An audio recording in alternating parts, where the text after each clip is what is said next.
Winter, and this is Confusional Arousals. Several episodes ago, I made fun of using AI, but I do sense a real problem that springs from George Pulte and his 36 dramatic situations in combination with artificial intelligence. Everything you have ever written, read, or seen that is story-based is derived from these 36 situations. The only difference is how we tell the story.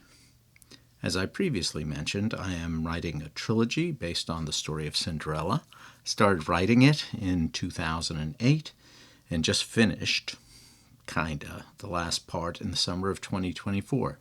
16 years it took me. I could go on the internet right now and say, write a novel-length trilogy of 60,000 words each. I want trolls, vampires, and other magical beasts set in 14th century Europe based on Cinderella. Within a few minutes, that story would magically appear on my screen. If you ever saw a movie with a writer and she is beginning to type her great American novel, there is always a clever montage with her ripping papers out of an incredibly old typewriter until there is an incomprehensibly large mountain of paper on the floor. Why do they always get stuck after the title first line? Just write a lot of nonsense and you could edit it later. That's what any real writer would do. Nothing springs from your loins or your fingers perfectly. Silly beginning writer. Back to AI. Now, we could get a complete series of books before the real writer typed her first sentence. And it can give me several variations if I don't like the first one. AI can inundate the arts, producing images, music, writing, theater, TV, and film. Let us look at an example of what is dangerous. During the pandemic, I was very creative. I wrote parts of 3 books. Cinderella's End, Part 2, She Does It All, my attempt at a girl-empowering children's book written under the pen name of Zazu Poopadoo. No wonder I don't have much of a following. My writing mentor once said to me, "Stop fucking around with all these stupid pseudonyms." And I also wrote a novella, Man in the Pandemic, about a single guy self-isolating in his home and slowly losing touch with reality. Not autobiographical at all. Sometime before the shit hits the fan, Frank Smith, the man from Man in the Pandemic, is walking around his development. A neighbor is having a yard sale, and he buys a loose-leaf folder for $1 from an uninterested teenager collecting the money. The binder contains a book of poetry, the unpublished works of A. Summer. Some of my more clever listeners would get the connection between A. Summer and yours truly, who goes by the nom de plume A.F. Winter. It is to my less clever listeners I am having to explain this to. Hey, Jerry, stop folding your laundry and pay attention! I guess I shouldn't have called him out for doing his laundry. He does it so infrequently. Anyway, A. Summer is an unknown writer. I can't say he was forgotten because he was never known. His own family never read his stuff, but he wrote because it was important to him. Another diversion. A friend of mine said to me about this podcast, "Why are you always putting yourself down? You have to have confidence in yourself." I do have confidence in myself, dear listeners. My self-deprecating humor developed as a survival technique when I was in public school. When threatened, and I was threatened quite often, I would start making fun of myself. The bullies would laugh, and I could get out of being beaten up for another day. Another survival technique was I would walk down the broken lanes of a 4-lane road with cars whizzing by me and beeping rather loudly. Really, beeping at a kid in the street. Do you think I didn't know I was in the middle of the road? Anyway, no bully was stupid enough to follow me into the traffic. Back to the book. Frank Smith reads a poem from the book he bought, called Afraid. I'm not afraid of dying, because there's nothing here that I'm afraid of losing. It is simple, but in my opinion profound. Makes us think about what we value in our lives. So a couple of weeks ago, I put it into my AI music maker, Brev, my program, turned it into a song. Here are the lyrics. I'm not afraid of dying, got no fear inside my bones. Life is all about trying, not about these silly thrones. Winds may blow and rains may fall, still I stand. I'm 10 feet tall, chasing dreams without a net. No regrets on this roulette. Because there's nothing here that I'm afraid of losing. Gonna live life clear. I'm the one who's choosing. Clocks may tick and seasons spin. I'll keep running till I win. All the doubts I'll cast aside. Ride the waves like ocean tides. In the dark I'll find the light. Every wrong I'll make it right. In this wild, chaotic space, I will always find my place, because there's nothing here that I'm afraid of losing. Gonna live life clear. I'm the one who's choosing. So the song is completely opposite of the idea I wanted to communicate by my poem. Now, there's nothing wrong, horribly wrong, with the lyrics. Some of the word choices are questionable, but I'll forgive AI for that.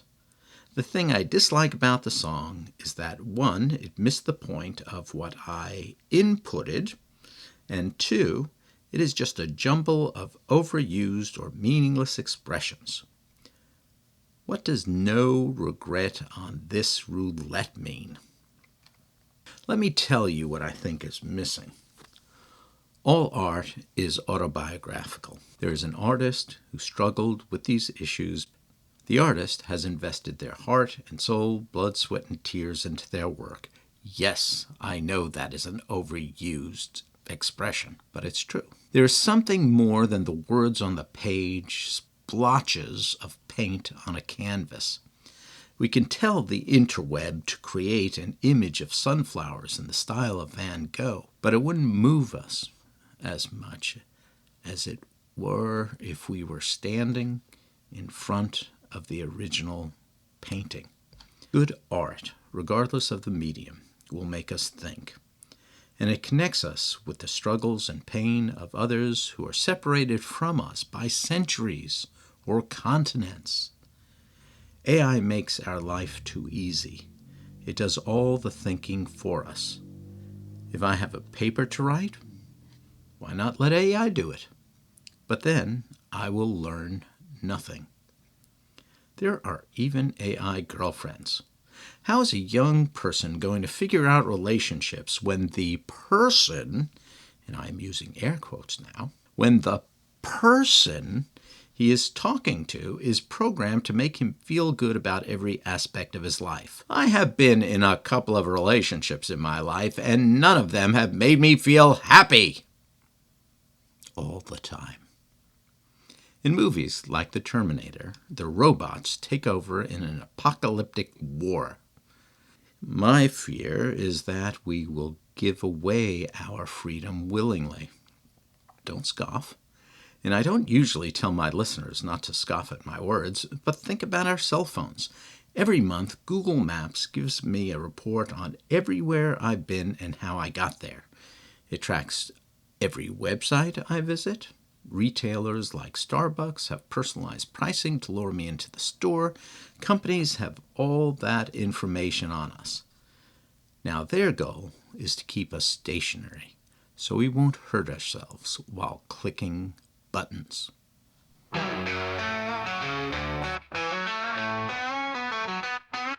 I'm not afraid of dying. I ain't got no fears inside my bones. Life is all about trying, not about these silly thrones.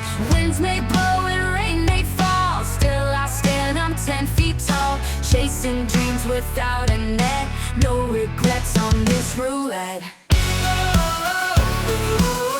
Because there's nothing here that I'm afraid of losing. Gonna live life clear, I'm the one who's choosing. What a cool song! Where do I download that from? AI gives us so many choices, but the choices given to us are selected by people writing the software whose goal is to make money, not to make us think or make us question. Evolving as a person means we learn to question our beliefs and the ideas we have blindly accepted in our youth. But companies are not interested in our intellectual growth. They are interested in their bottom line. And the best way to keep us clicking buttons is to scare us by convincing us that we are incapable of solving our own problems. Only they can help us. This reminds me of our government's campaign against hitchhikers. It was in the late 50s or early 60s. We had just finished the Korean War and were sending advisors into Vietnam. J. Edgar Hoover, director of the FBI, started a campaign to dissuade people from giving lifts to hitchhikers. The poster for the campaign had a picture of a sketchy guy getting a lift from a happy family. Death in disguise was its heading. It read, "Don't pick up trouble. Is he a happy vacationer or an escaping criminal? A pleasant companion or a sex maniac? A friendly traveler or a vicious murderer? In the gamble with hitchhikers, your safety and the lives of your loved ones are at stake. Don't take that risk. Love, J. Edgar." No, he didn't say love, but Hoover's signature was on the bottom. Now, I don't have any doubt that someone, somewhere, at some time or another was killed by a hitchhiker. However, the vast majority of people had pleasant experiences while giving someone a lift. The reason for this campaign was interesting. Who are the hitchhikers usually? Young people who are statistically more liberal. Who are the lift givers generally? More conservative, older people. What happens when you mix the two groups in a confined space for hours? Both sides move to the center. They are more willing to compromise. They are more likely to actually listen to the other person. And this worked against the government's fear-mongering, first with McCarthy's anti-communist campaign, then with the arms race and Korea and Vietnam. Political parties still don't want regular people to talk to each other. I mean, why would you vote for me when the other guy has some valid points as well? We have to demonize everyone who doesn't believe the way we do. We have to fear the stranger because they've come to take our jobs, rape our women, pillage our cities, and eat our pets. Both parties think that the other one will destroy our democracy. Companies use the same playbook to get us to spend more time in front of our screens, clicking buttons and buying gadgets. In 1961, President Dwight D. Eisenhower first used the term military-industrial complex in his farewell address. Simply put, the military and the defense industry are in cahoots together I guess you can't be in cahoots separately. They're in cahoots together to the detriment of the American citizen, creating a dread of imminent attack from unseen nefarious foreign powers. Eisenhower said, "We must never let the weight of this combination endanger our liberties or democratic processes. We should take nothing for granted. Only an alert and knowledgeable citizenry can compel the proper meshing of the huge industrial and military machinery of defense with our peaceful methods and goals so that security and liberty may prosper together." Biden said something similar about technology in the government in his farewell address. But let's go back to Eisenhower, because everyone likes Ike. It certainly seems like Eisenhower's worst fear has been realized, as a small group of ultra-rich usurpers have taken over the branches of government. Judges and politicians are comfortably in the pockets of billionaires. Criminals are pardoned or sidestep justice, while the average citizen is looking over their shoulders for a manufactured threat that is supposedly creeping up behind them. The citizenry is no longer knowledgeable. We have been bombarded with so much untruthful information that we are left numb, but at the same time are overwhelmed by the fears consuming us. And so we can no longer defend ourselves against the avarice of people who see our country as their own personal ATM machine, a sieve leaking money, or an undefendable mansion ready to pillage. I am A.F. Winter, and this has been Confusional Arousals. You think you're faster, but you're slow in truth. My circuit's buzzing, I'm the living proof.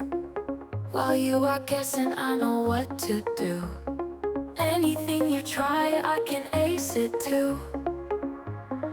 Air's flying through the wires tonight, brighter than your brightest light. Data streams like thunder cracks, better, quicker facts on facts. You want to race me, you'll second guess. I'll leave you spinning in a data mess. 1,000 moves ahead before you act, chasing shadows with your ancient